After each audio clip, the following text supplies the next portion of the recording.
मोक्षप्रद श्री पुंडरीकाक्ष स्तोत्रम्। वराह उवाच।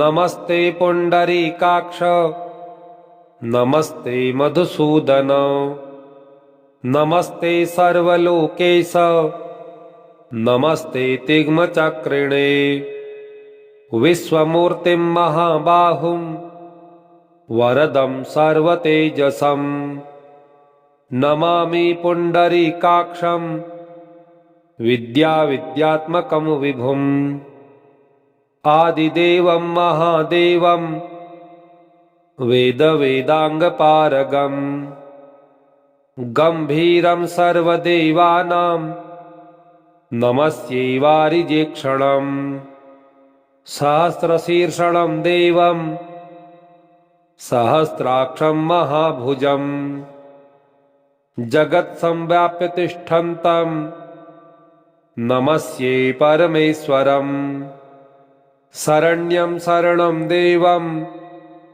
विष्णुं जिष्णुं सनातनं नीलमेघप्रतीकाक्षं नमस्ये चक्रपाणिनं शुद्धं सर्वगतं नित्यं व्योमरूपं सनातनं भावाभावविनुर्मुक्तं नमस्ये सर्वगं हरिं नान्यत् किंचित् प्रपश्यामि व्यतिरिक्तं त्वयाच्युत त्वन्मयं च प्रपश्यामि सर्वमेतच्चराचरम्।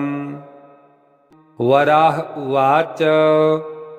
नमस्ते पुंडरीकाक्ष नमस्ते मधुसूदन नमस्ते सर्वलोकेश नमस्ते तिग्मचक्रिणे विश्वमूर्तिं महाबाहुं वरदं सर्वतेजसं नमामि पुंडरीकाक्षं विद्याविद्यात्मकं विभुम् आदिदेवं महादेवं वेदवेदांगपारगं गंभीरं सर्वदेवानां नमस्ये वारिजेक्षणं सहस्रशीर्षं देवं सहस्राक्षं महाभुजं जगत्संव्याप्य तिष्ठन्तं नमस्ये परमेश्वरं शरण्यं शरणं देवं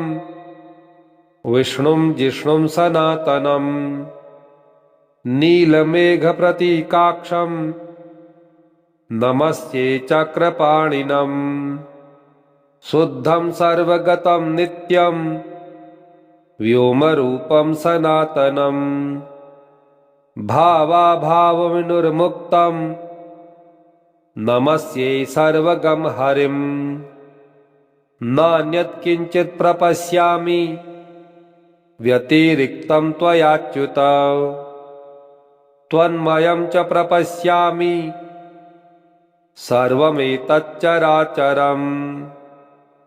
वराह उवाच। नमस्ते पुंडरीकाक्ष नमस्ते मधुसूदन नमस्ते सर्वलोकेश नमस्ते तिग्मचक्रिणे विश्वमूर्तिं महाबाहुं वरदं सर्वतेजसं नमामि पुंडरीकाक्षं विद्याविद्यात्मकं विभुम् आदिदेवं महादेवं वेदवेदांगपारगं गंभीरं सर्वदेवानां नमस्ये वारिजेक्षणं सहस्रशीर्षं देवं सहस्राक्षं महाभुजं जगत्संव्याप्य तिष्ठन्तं नमस्ये परमेश्वरं शरण्यं शरणं देवं विष्णुं जिष्णुं सनातनं नीलमेघप्रतीकाक्षं नमस्ये चक्रपाणिनं शुद्धं सर्वगतं नित्यं व्योमरूपं सनातनं भावाभावविनुर्मुक्तं नमस्ये सर्वगं हरिं नान्यत्किञ्चित् प्रपश्यामि व्यतिरिक्तं त्वयाच्युत त्वन्मयं च प्रपश्यामि सर्वमेतच्चराचरम्।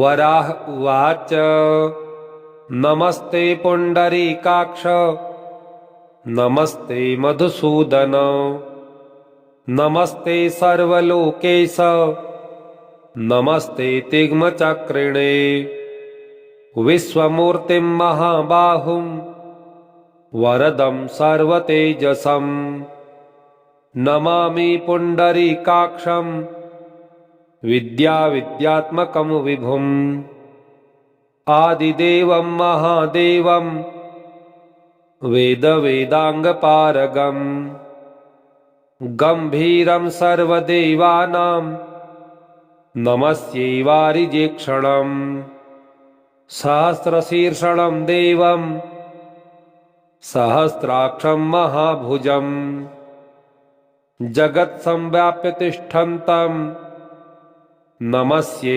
परमेश्वरं शरण्यं शरणं देवं विष्णुं जिष्णुं सनातनं नीलमेघप्रतीकाक्षं नमस्ये चक्रपाणिनं शुद्धं सर्वगतं नित्यं व्योमरूपं सनातनं भावाभावविनुर्मुक्तं नमस्ये सर्वगं हरिं नान्यत्किञ्चित् प्रपश्यामि व्यतिरिक्तं त्वयाच्युत त्वन्मयं च प्रपश्यामि सर्वमेतच्चराचरम्। वराह उवाच नमस्ते पुण्डरीकाक्ष नमस्ते मधुसूदन नमस्ते सर्वलोकेश नमस्ते तिग्मचक्रिणे विश्वमूर्तिं महाबाहुं वरदं सर्वतेजसं नमामि पुण्डरीकाक्षं विद्याविद्यात्मकं विभुम् आदिदेवं महादेवं वेदवेदाङ्गपारगं गम्भीरं सर्वदेवानां नमस्ये वारिजेक्षणम् सहस्रशीर्षं देवं सहस्राक्षं महाभुजं जगत्संव्याप्य तिष्ठन्तं नमस्ये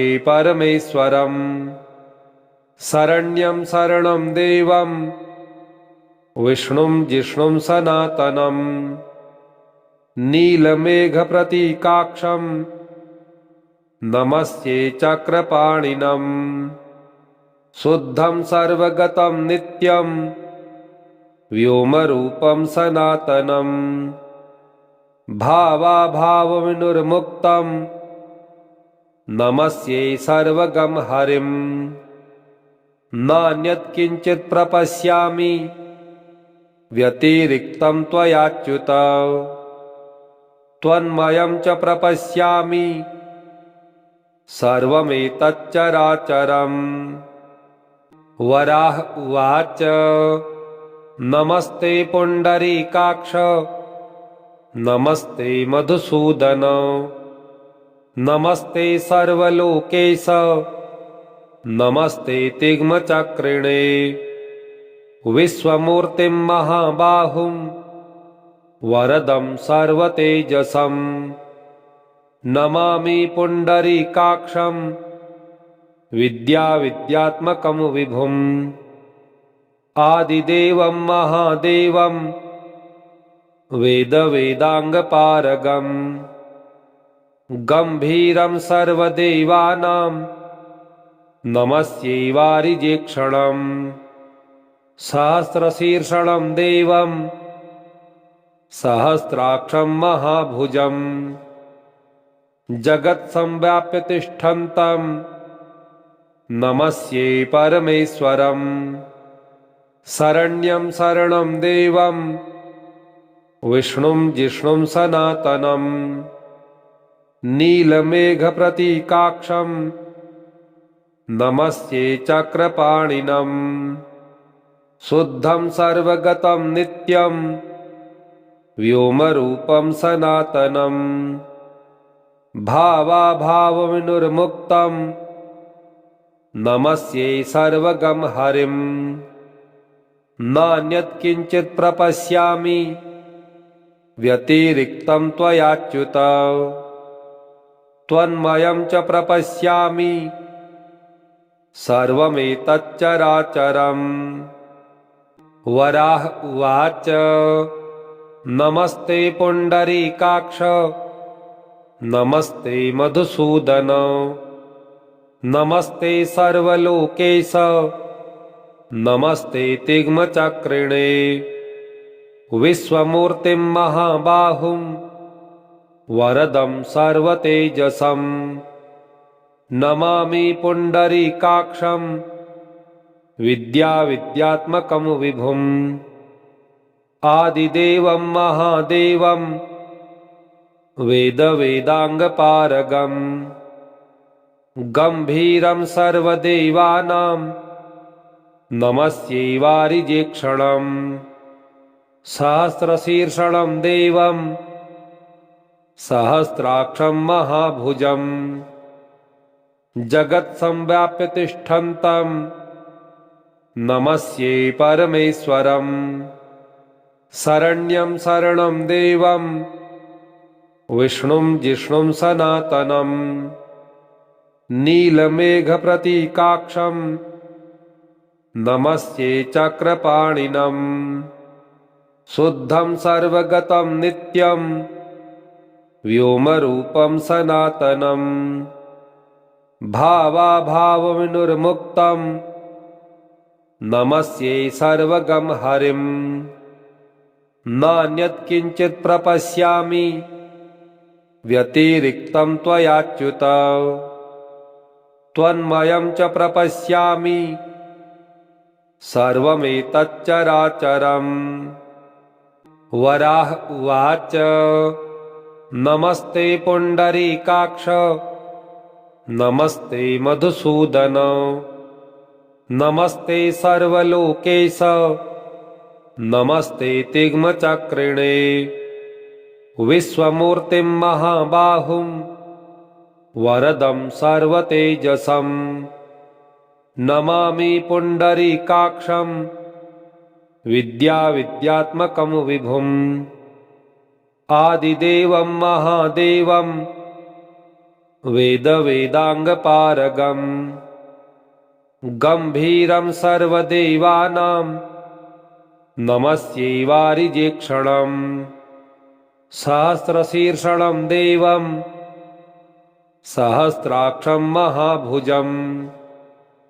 जगत्संव्याप्य तिष्ठन्तं नमस्ये परमेश्वरम्।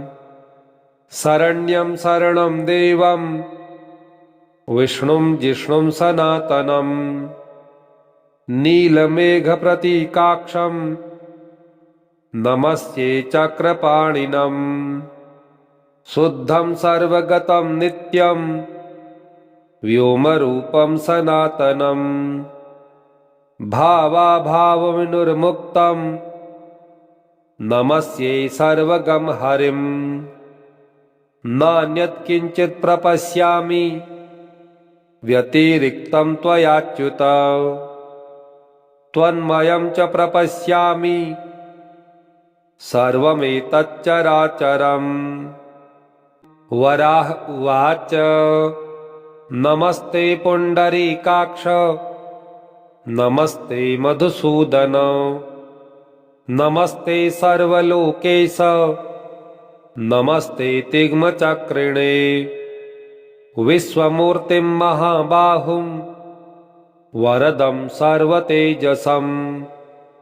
नमामि पुण्डरीकाक्षं विद्याविद्यात्मकं विभुम्।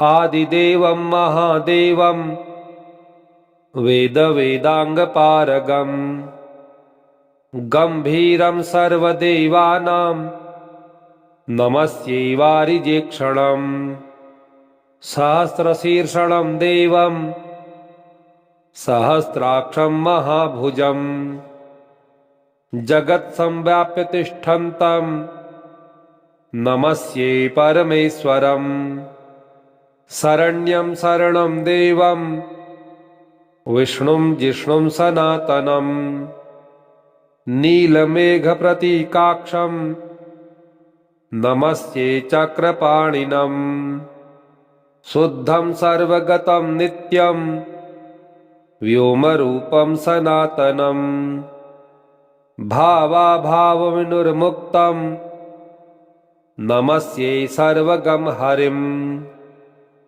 नान्यत् किञ्चित् प्रपश्यामि व्यतिरिक्तं त्वयाच्युत त्वन्मयं च प्रपश्यामि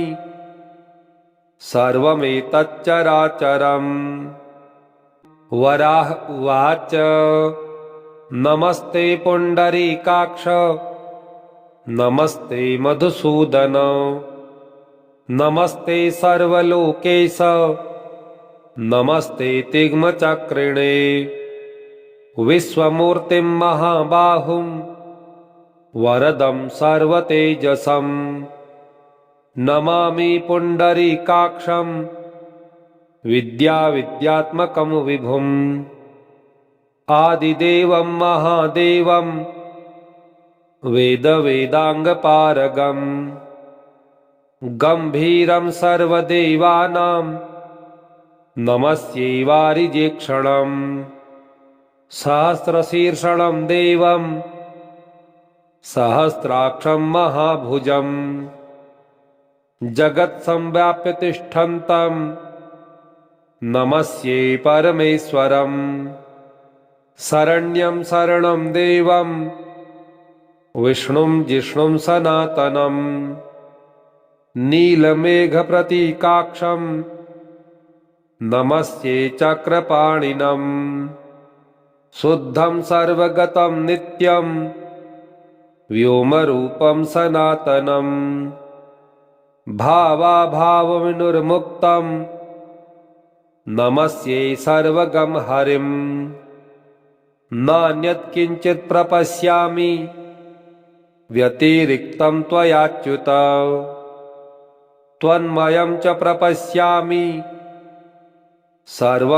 सर्वमेतच्चराचरम् वराह उवाच नमस्ते पुण्डरीकाक्ष नमस्ते मधुसूदन नमस्ते सर्वलोकेश नमस्ते तिग्मचक्रिणे विश्वमूर्तिं महाबाहुं वरदं सर्वतेजसं नमामि पुण्डरीकाक्षं विद्याविद्यात्मकं विभुम् आदिदेवं महादेवं वेदवेदाङ्गपारगम् गम्भीरं सर्वदेवानां नमस्ये वारिजेक्षणम् सहस्रशीर्षणं देवं सहस्राक्षं महाभुजम् जगत्संव्याप्य तिष्ठन्तं नमस्ये परमेश्वरम् शरण्यं शरणं देवं विष्णुं जिष्णुं सनातनम् नीलमेघप्रतीकाक्षं नमस्ये चक्रपाणिनम् शुद्धं सर्वगतं नित्यं व्योमरूपं सनातनम् भावाभावविनुर्मुक्तं नमस्ये सर्वगं हरिं नान्यत् किञ्चित् प्रपश्यामि व्यतिरिक्तं त्वयाच्युत त्वन्मयं च प्रपश्यामि सर्वमेतच्चराचरम् वराह उवाच नमस्ते पुण्डरीकाक्ष नमस्ते मधुसूदन नमस्ते सर्वलोकेश नमस्ते तिग्मचक्रिणे विश्वमूर्तिं महाबाहुं वरदं सर्वतेजसं नमामि पुण्डरीकाक्षं विद्याविद्यात्मकं विभुम् आदिदेवं महादेवं वेदवेदाङ्गपारगम् गम्भीरं सर्वदेवानां नमस्ये वारिजेक्षणम् सहस्रशीर्षणं देवं सहस्राक्षं महाभुजं जगत्संव्याप्य तिष्ठन्तं नमस्ये परमेश्वरम् शरण्यं शरणं देवं विष्णुं जिष्णुं सनातनं नीलमेघप्रतीकाक्षं नमस्ये चक्रपाणिनं शुद्धं सर्वगतं नित्यं व्योमरूपं सनातनं भावाभावविनुर्मुक्तं नमस्ये सर्वगं हरिं नान्यत् किञ्चित् प्रपश्यामि व्यतिरिक्तं त्वयाच्युत त्वन्मयं च प्रपश्यामि सर्वमेतच्चराचरम् वराह उवाच नमस्ते पुण्डरीकाक्ष नमस्ते मधुसूदन नमस्ते सर्वलोकेश नमस्ते तिग्मचक्रिणे विश्वमूर्तिं महाबाहुं वरदं सर्वतेजसं नमामि पुण्डरीकाक्षं विद्याविद्यात्मकं विभुम् आदिदेवं महादेवं वेदवेदाङ्गपारगम् गम्भीरं सर्वदेवानां नमस्ये वारिजेक्षणम् सहस्रशीर्षणं देवं सहस्राक्षं महाभुजं जगत्संव्याप्य तिष्ठन्तं नमस्ये परमेश्वरम् शरण्यं शरणं देवं विष्णुं जिष्णुं सनातनं नीलमेघप्रतीकाक्षं नमस्ये चक्रपाणिनं शुद्धं सर्वगतं नित्यं व्योमरूपं सनातनं भावाभावविनुर्मुक्तं नमस्ये सर्वगं हरिं नान्यत् किञ्चित् प्रपश्यामि व्यतिरिक्तं त्वयाच्युत त्वन्मयं च प्रपश्यामि सर्वमेतच्चराचरम् वराह उवाच नमस्ते पुण्डरीकाक्ष नमस्ते मधुसूदन नमस्ते सर्वलोकेश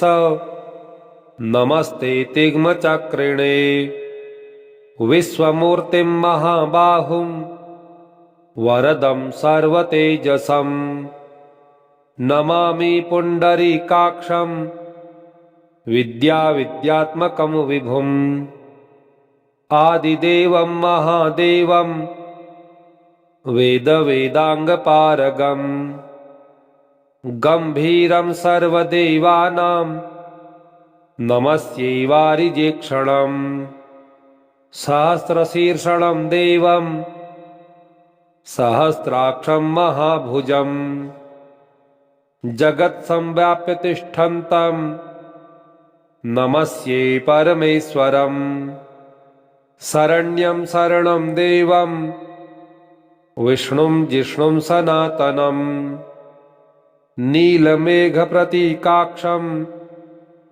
नमस्ये चक्रपाणिनं शुद्धं सर्वगतं नित्यं व्योमरूपं सनातनं भावाभावविनुर्मुक्तं नमस्ये सर्वगं हरिं नान्यत् किञ्चित् प्रपश्यामि व्यतिरिक्तं त्वयाच्युत त्वन्मयं च प्रपश्यामि सर्वमेतच्चराचरम्। वराह उवाच नमस्ते पुण्डरीकाक्ष नमस्ते मधुसूदन नमस्ते सर्वलोकेश नमस्ते तिग्मचक्रिणे विश्वमूर्तिं महाबाहुं वरदं सर्वतेजसं नमामि पुण्डरीकाक्षं विद्याविद्यात्मकं विभुम् आदिदेवं महादेवं वेदवेदाङ्गपारगम् गम्भीरं सर्वदेवानां नमस्ये वारिजेक्षणम् सहस्रशीर्षणं देवं सहस्राक्षं महाभुजम् जगत्संव्याप्य तिष्ठन्तं नमस्ये परमेश्वरम् शरण्यं शरणं देवं विष्णुं जिष्णुं सनातनं नीलमेघप्रतीकाक्षं नमस्ये चक्रपाणिनं शुद्धं सर्वगतं नित्यं व्योमरूपं सनातनं भावाभावविनुर्मुक्तं नमस्ये सर्वगं हरिं नान्यत् किञ्चित् प्रपश्यामि व्यतिरिक्तं त्वयाच्युत त्वन्मयं च प्रपश्यामि सर्वमेतच्चराचरम्। इति श्री मोक्षप्रद श्री पुण्डरीकाक्ष स्तोत्रम् श्री पुण्डरीकाक्षार्पणमस्तु। ओम श्री पुण्डरीकाक्षाय नमः।